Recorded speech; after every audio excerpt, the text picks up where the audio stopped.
What's up, meta nerds? This video is all about the Armored Assault Tank, also known as the AAT. We are lucky that there are a ton of amazing resources on this thing. Information from both the cross sections and the new essential guide to vehicles and vessels. And we even know how it was used before, during, and after the Clone Wars. So let's jump right in. The Armored Assault Tank was built by Bactoid Armor Workshop and was commissioned by the Trade Federation. The Trade Federation wanted them because they already had plans for invading Naboo. But to make sure that the AAT was ready for battle, they actually pitted them against each other on some of their Outer Rim territories. Here they could get a feel for the range, maneuverability, and best tactics for the AAT. Having got some hands-on experience with their new tank, the Trade Federation decided to step it up a bit and deployed the tanks to fight pirates on the planet of Lok in the Carthax system. This is very similar to how the B-1 battle droid was originally intended just to be located inside of Trade Federation ships, just in case pirates ever decided to try and board it. The Armored Assault Tank definitely impressed the Trade Federation higher-ups, and very happy with their new investment, they decided to be the primary land vehicle for the invasion of Naboo. But before we go into that battle, I want to take some time to show you exactly how this thing worked. The AAT was 9.75 meters or 32 feet long, and we don't have an exact number for the height, but I would say it's about the height of 3 battle droids, or 6 meters or 18 feet, making it just a little bit longer than 2 Honda Civics, and about as tall as a 2-story building. And it had a crew of 4, 1 OOM commander, 1 pilot, and 2 gunners. The battlefield commander sits up here towards the top, right behind the primary laser cannon, and he's surrounded by a whole bunch of battlefield sensors, communications arrays, and secondary control systems. The pilot sits towards the front of the AAT, and both the pilot and the commander have access to stereoscopic cameras, as well as a periscope scanner. On top of that, because they themselves are droids, if needed they can plug directly into the AAT's central computer, basically being able to speak the same language as the tank. If any of these optics or sensors broke down, the pilot had a hatch at the front and the commander had a hatch on the top, both of which could open and they could just peek their heads out and look around the battlefield if needed. On either side of the pilot sat the AAT's 2 gunners. These guys made sure that all of its armament was put to deadly use. Starting at the top, we have our massive primary laser cannon. These are flanked on each side by secondary laser cannons, underneath which is a rangefinder. The primary laser cannon was fired by the commander, and if you look really close, you can even see the little pedals that he uses to turn the turret from side to side. Positioned more towards the front of the tank, and right underneath the feet of the pilot, are 2 short-range blasters, too weak to be used on other vehicles, but were intended for taking out infantry. Below these, on the rounded front part of the tank, we have 6 launch tubes.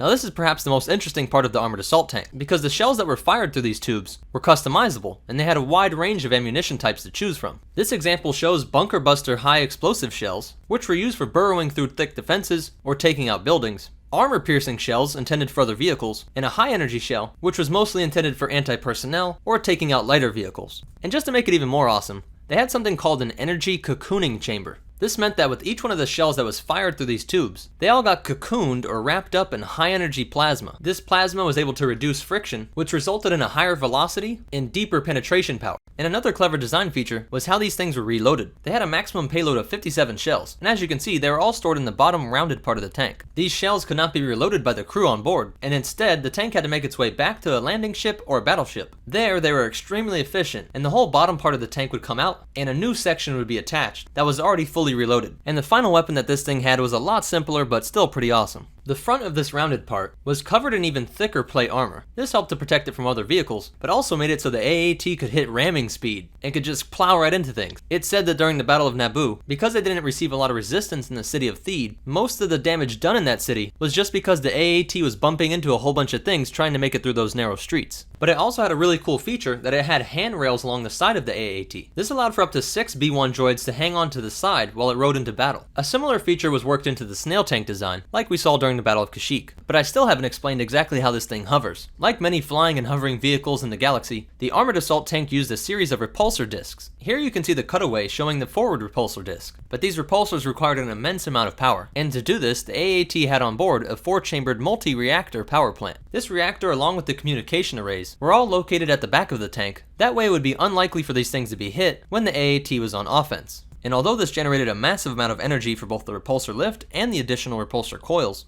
it still had a pretty weak top speed, at only 55 kilometers per hour or 35 miles per hour. Compare that to the real-world M1 Abrams tank, which has a top speed of 45 miles per hour and could theoretically go 60 miles per hour if it was ungoverned. This could be considered a flaw, as well as the fact that enemies had an annoying habit of sticking EMP or other explosive grenades into the main barrel of the AAT, or simply opening up one of the hatches and dropping their explosive in there. Another issue really isn't the AAT's fault, but something characteristic of any vehicle that uses repulsor lift technology. If you've ever wondered why the droid army simply didn't just drive through the Gungan shield, it's because the type of energy used to create this repulsor lift prevents it from being able to penetrate any kind of deflector shield. That's why they had to send in the trusty B-1s. Despite these shortcomings, the AAT was an amazing weapon and became a staple of the CIS Army. Once the Trade Federation joined the Confederacy of Independent Systems, it gave all of its AATs to the war effort. To show their new allegiance, they got a new paint job, displaying the CIS colors and logo. And that's why a lot of the armored assault tanks that we see during the Clone Wars TV show look like this instead of the original ones in Episode 1.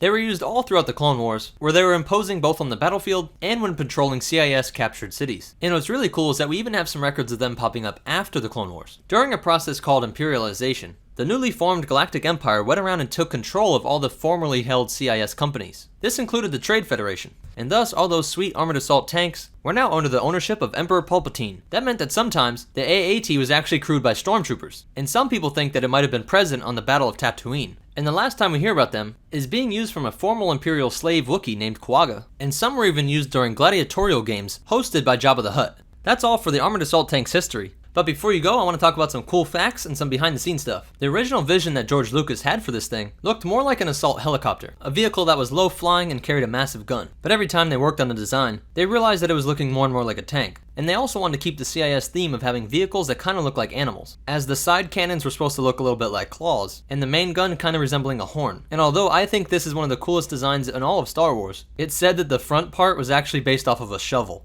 In the original Star Wars Battlefront video game, they were originally intended to be both Separatist and Imperial faction vehicles, but the Imperial version was cut out, but some people were able to find the code hidden in the game. In the Clone Wars animated TV show, the AAT is missing its anti-personnel cannons. It also is missing its 2 gunners. Instead, it just has a commander and a pilot.